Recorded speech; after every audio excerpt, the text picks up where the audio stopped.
Hello! So, hello everybody. My name is Vereen's and welcome to my life.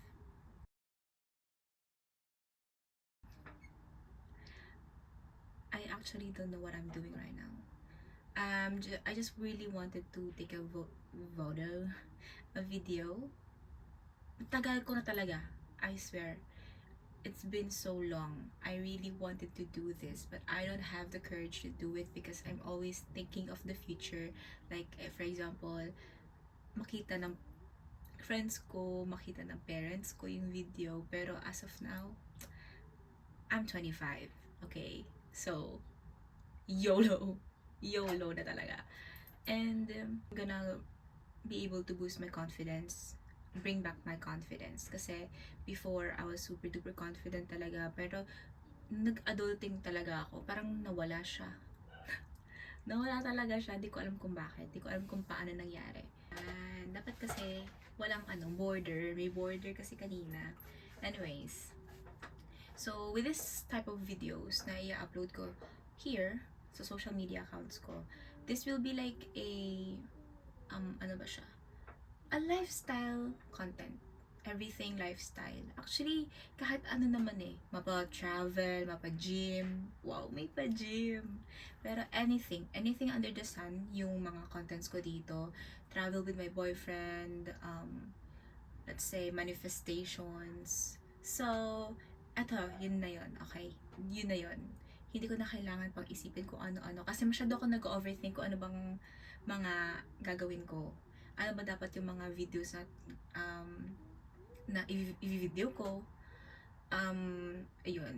Sabi ko nga dati, kapag ako nagka-iPhone ako, talaga naman everyday ako mag-vlog. Ano nangyari? 3 taon na sa akin tong iPhone na to. Wala pa din talaga nangyayari. Hindi ko rin alam kasi I think naging shy type din ako. Naging shy type talaga ako. I mean, may mga videos ako pero parang hindi ko siya kayang ilabas. Parang naisip ko na kasi yung digital footprint ko. Kasi before, ayoko na lang talaga din i-share pero wag na lang i-search kung basta wag. Basta yung digital footprint ko nung bata ako, iba. Nakakahiya. Okay? Nakakahiya. Kaya parang iniiwasan ko na ngayon ng mga mag-vlog. I mean, nakakapag-vlog ako, pinopost ko, tapos kapag naka 12 views, tinatanggal ko na. Kasi, shit, baka mamaya, 'di ba? Pero yun, tapos sabi ko, nag-broadcasting pa ako. Nag-broadcasting pa ako kasi sabi ko, shit, baka ito na talaga yung calling ko. Magiging rin ako, magiging content creator din ako in the future, magiging YouTuber din ako in the future. Kasi diba, ang dami mga YouTuber from before. As in, talaga, talamak talaga ng mga YouTubers. So ako, gusto ko rin. Pero syempre, as a shy type girl, hindi ko kaya. Shy type talaga ako. Ngayon ko na napagtanto na ano pala talaga ako, like mahiyain ako. Dati kasi akala ko hindi ako mahiyain eh. Also, ito pa, kaya rin ako hindi makapag-video or makapag-vlogs ng mga ganito. Wala akong mic, wala akong anything at all. So, I don't know what will happen sa audio nito. So, parang yung pag-video ko, ang ginagawa ko na lang siya, nilalagay ko na lang siya sa journal ko. Journal na lang talaga ako. So, lahat lahat ng mga naiisip ko, journal ko lang siya. Hindi ko siya like ginagawa na video ko siya. Kasi before, basta mga 2022 yun, naka-isang buong taon ako noon. As in, doon ako talaga naging masipag mag-vlog today, mag-journal. So, doon ako nagsimula, doon ako parang alam mo yung ginanahan. So ngayon, gusto ko i-try itong pag-video. Ang isa ko ring rason din kasi kaya hindi ako makapag-video kasi may kasama rin kasi talaga ako sa kwarto. Hindi man ako mag-isa sa kwarto, sinabi ko kasi na kapag ako nakaalis sa bahay, tsaka ako mag-vlog. Pero hindi pa ako nakakaalis ng bahay kasi hindi nila ako pinapayagan. Anyway, pero this year, I'll be going to Australia with a student visa. Yeah! Talaga namang ma-achieve ko na yung dream ko na working student talaga ako, na talaga man kumakayod ako para sa sarili ko, na para bang, di ba? Pero kasi yung boyfriend ko, so hindi man ako siya na mahihirapan doon. Kaya excited na rin naman ako na magkaroon ako ng student visa. Actually, in this video, sasama ko kayo sa journey ko. sasama ko kayo sa journey ko sa pagiging student ko sa Australia. Well, as of now pa, on process pa ako on lodging my visa.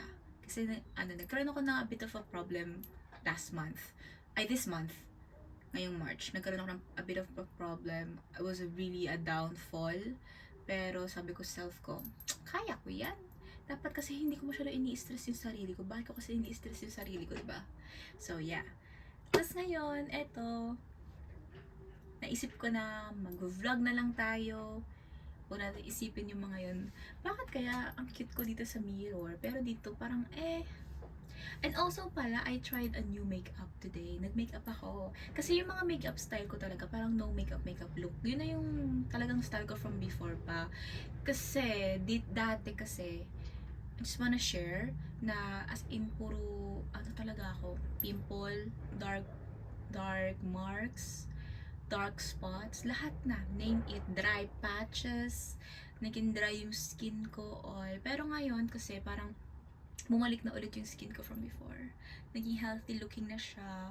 Pero sometimes, syempre kapag nagkakaroon, yun pa rin na naman, bumabalik lang siya. Pero, na siya, like, this month, healthy yung skin ko. So, parang ngayon, nagpa-practice ako mag-makeup for me in order to, parang maging glowy yung look ko. Diba? So, yun na naman yung ginagawa ko. Kasi ako ngayon, nag-resign kasi ako dun sa job ko. Kasi kailangan ko ng job na panggabi. Yung mga pinagkakaabalahan ko. So, namatay yung phone. Anyways, yun nga lang ang problema ako dito sa phone na to kasi hindi enough yung storage niya. So, namamatay-matay siya. So, paano yun? Para tayo makakapag-vlog. Kaya nawawalan ako ng gana minsan kasi ganun yun yung nangyayari. Pero, sige, laban lang. Tatry kong tapusin tong first vlog ko ng ganito. Hindi ko na nga alam pinag-uusapan natin eh. Ano ba pinag-uusapan? In this video, in this YouTube, or in this channel, ang makikita lang naman natin is puro lang ganito. Puro lang salitaan, mga ginagawa ko. Ito lang pala. Sana makapag-vlog ako outside kasi kinakabahan ako mag-vlog outside. Okay? So, let's see. Ngayon, I just wanted to spice things up kasi since ano gagawin natin ngayon? Wala naman siya tayong gagawin. Since habang naghihintay tayo sa visa ko, naghihintay tayo sa job ko, so eto naman yung pagkakabalahan muna natin, diba? Since marunong naman tayo mag-edit. Graduate tayo ng broadcasting, diba?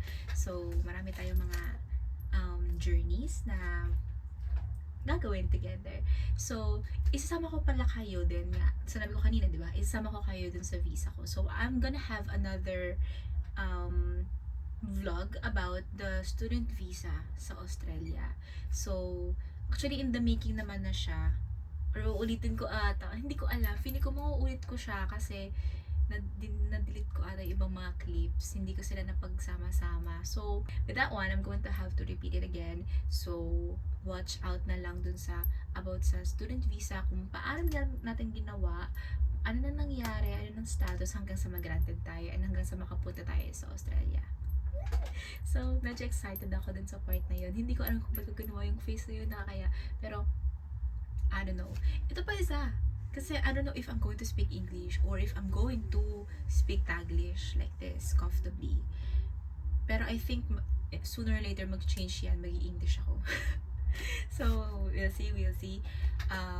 And every journey na mangyayari sa atin is kasama ko kayo. So, this is just an introductory video para lang start the channel kasi wala pa talaga akong idea kasi niyayaya ko yung boyfriend ko mag-vlog with me pero hindi nangyayari kasi nga minsan nagtatamad siya at saka napipilitan siya kasi diba LDR kami, so nasa Australia siya, ako na dito sa Pilipinas. So ako kaya kong magsalita, siya naman hindi niya kaya. Nakakaya niya lang yon kapag magkasama kami.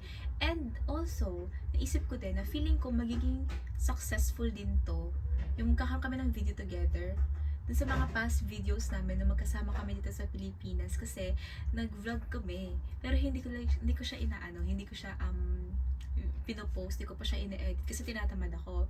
So ngayon, wala naman akong choice kundi i-edit yung mga vlogs na yun. So watch out na lang dun sa mga vlogs din na yun. So sana hindi din ako tamarin at hindi ako puro salita. So since siguro naman basta once na makompile ko yung mga videos, okay na tayo dun. Yun lang naman. And so, makikita pa rin sa channel na to yung Bebe Love So Sweet ko, syempre. Duh, di pa nang hindi. Yan lang. So, I'll see you to the next video. Bye!